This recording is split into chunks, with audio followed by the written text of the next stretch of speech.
It gives me great pleasure to introduce our first guest speaker, Dr. Rosena Allin, MP.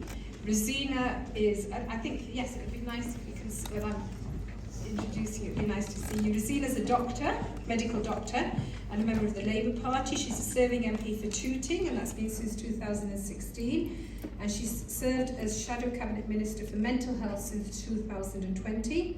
She's also completed a master's degree in public health, don't know where she's had the time, and she's worked as a humanitarian aid doctor in very difficult areas, Gaza, Israel, Africa and Asia. In addition to her parliamentary and ministerial work, Rosena continues to work occasional shifts at St George's during I hope not during the recesses, so I think maybe actually not just recesses, it's been busy. So I think she just does a bit of parliament, then just pops in and does a bit of doctoring. So well done, it's a huge achievement to have both hats on. So warm welcome please to Dr. Rosena. Thank you. Thank you, and Assalamu alaikum wa rahmatullahi wa barakatuh. It is such an honour to be here. And my name is Dr. Rosena Allin. I am the Member of Parliament for Tooting, and yes, I have a load of flashy titles, but I'm also before you as a proud Muslim. And I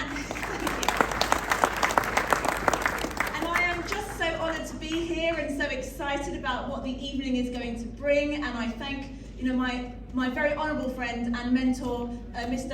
Afzal Khan MP, for inviting me here tonight. He said, you might think you have a good curry in Tooting, but let me tell you, it's nothing compared to Manchester.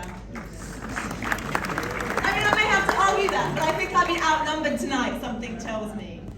So, firstly, I would like to thank Nasser and the trustees, Saima and Maqsood, for all that you do in hosting this event. When I think about British Muslim heritage, I was thinking about this. What does that actually mean? And these days, when we live in a time of culture wars, when everybody wants to put someone in a box with a title, I actually reflect on my own story. Growing up in the 80s, half Polish, half Pakistani, everybody wanting to put a label on me, I was forced to have to define myself very early on. So I knew that I believed in God, and I went to a Church of England school, and I would go to the mosque to study Quran Sharif, and everybody say, but what are you? But what are you? And I don't know, I'm just a girl from Tooting, and what am I? And in that journey to understand, what took me to becoming a Muslim was quite simply this. I found an imam, and I went to him, and I said, look, everyone that I love believes in different things.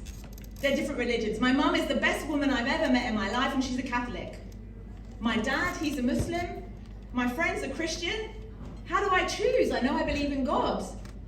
And the Imam said to me, the thing about Islam, the thing about being a Muslim, is Allah judges you for just trying your best.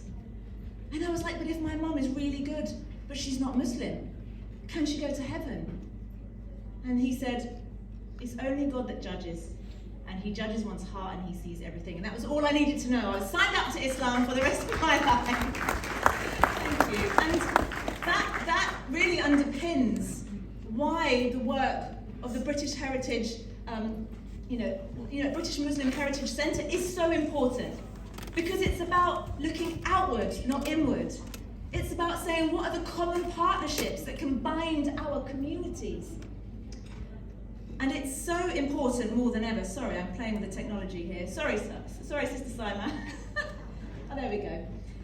It's about saying what binds our communities. And one of the really proud things about the work that you do is looking at health inequalities. And yes, I am a frontline NHS worker, and I worked throughout the whole of the COVID pandemic. And it broke my heart working with families and being in the intensive care and the emergency departments every single day, seeing rows and rows and rows of our communities, our shop workers, our bus drivers, our imams, our priests, our posties, the people who didn't stay at home, the people who went out there to keep us safe, our NHS workers. And it was very clear that health inequalities, the ones that we all know that exist because we live and breathe them and see them every day, they were alive and well, and COVID laid that bare. But I think that one of the things I learn as a Muslim is, what are the lessons in this? Because Allah is kind, so what are the lessons? And the answer that I discovered was realizing how communities come together at the time of greatest need. There are people in this room, those of you who, even though you were grieving, even though you had lost those that you loved, even though, like myself, you couldn't even do a proper burial when someone that you loved died, you still showed up for others, over and over and over again.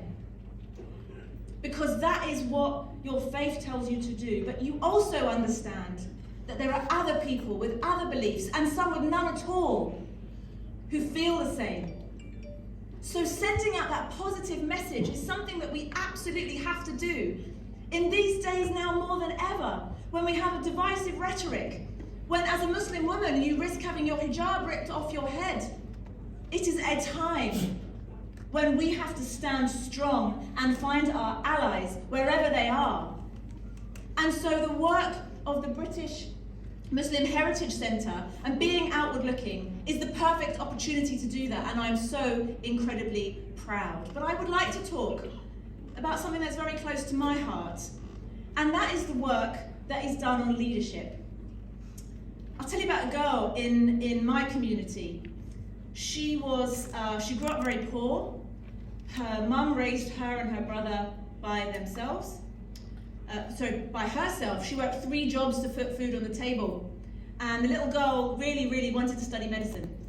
She was told at school that she would never amount to anything, that they were too poor, she was the wrong colour, she needed to manage her expectations. She should really think about a different career, because getting into medical school was terribly hard and not for a girl like her. She failed all her A-levels because things were so hard at home and she couldn't even make it to her exams. But she never gave up. She carried on. She resat her A-levels. She went and did another degree, despite being told that she'd never amount to anything. She went to Cambridge in the end to study medicine, and then committed her life to a life of service on the NHS front line, and then working around the world. And brothers and sisters, that girl is me. If I'd have listened, thank you. But the message in that is not to listen to people who want to put their limitations on you. For every sister in this room, there is endless possibility for you. Allah shows us that where you start off in life doesn't have to dictate where you end up. It is all in His gift. We just have to show up and we have to believe. And it's hard. It is hard sometimes to have that self-belief when society tells you that there is no place for you. When some of your own family and friends tell you there's no place for you. Do not listen. If you have a fire within you that tells you there is something that you can achieve for your community, if you have a fire within you that tells you that you have got the ability to go on and do great things, if you have a fire within you that tells you that you want to be a leader in your community, that you want to be a councillor, that you want to be a member of parliament, that you want to be prime minister, well, go and get it. Go and get it. Because it is yours for the taking. And we have to be really honest with ourselves. We have to be honest with ourselves about whether we're ready to see the sort of representation that people would like to have. We know we don't have enough Muslim sisters in politics. We know we don't have enough Black, Asian, Chinese women in politics, or men much of the time. We know we don't have enough white working class people. So what are we going to do to change that? It starts by igniting that spark. But it also cannot happen without people like the British Muslim Heritage Centre and the work that they do, because we cannot do this in isolation. So anyone in this room that has a dream, reach out to me, reach out to others, because I have found people on my journey, like Afzal Khan, like Anil Musara. I went to Anil and I said, I want to go to a refugee camp, I've got stuff to do there. I want to find out why people would put themselves and their young family in a boat and cross the sea and risk their lives. I need your help. And he helped. There is help out there. So don't listen to the toxic narrative out there that tells you you don't belong, that there's no place for you, that you are not equal to the boys from Eton who occupy those green benches. Don't listen to it, because we believe in you. And it's events like tonight where we come together and remember the power that we have as a collective. It's events like tonight where we remember that there are people that believe in us and want to support us in achieving our full potential. And it's about fighting the culture wars and building bridges with our communities, whatever colour or religion everyone is. We are a global family where everyone is equal and everyone belongs. So I'm so, thank you, I'll take that. So take it from the Polish, Pakistani, Catholic Muslim from Tooting, who is a quarter of everything apparently, but 100% proud Muslim, that anything is possible. Thank you very much.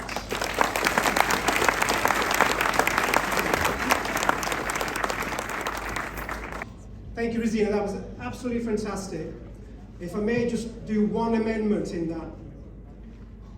To me, it's never been the numbers, it's the quality of people that we have at the decision-making table. That's where we've got to do. And Rosena and Afzal Khan and the others, and Lutfi and the other, right, all of them has got quality backing them. Because if you don't have that quality, if you don't have the intelligence to do that, we've got enough numbers, and Council Rabbi Namazi and the others that can see. That's the ones that's going to make a difference. Because the challenge for Muslims isn't the numbers. It's the quality of the numbers and the quality of the people that we have who can stand up and actually challenge the issues that we're facing in the modern society. That's the challenge that we have. But thank you, that's a fantastic speech, and it's a great role model for lots of young women here as well, in the sense when they see somebody like Rosena actually standing up and see that she's clearly sent us a message. If she can make it, so can you. But when you get to that top table, you don't shy away. And I've been following you, Rosena, I've been following Afzal Bai. And the reason why I have a lot of respect for those MPs and not the others is because they stand and they tell the truth. And that's not easy when you're in Parliament. And it's not easy when you're in decision making. So I want my young aspiring leaders who are here today, some of them, to learn that lesson today that we just heard from Rosena. Thank you very much. Another round of applause, please, for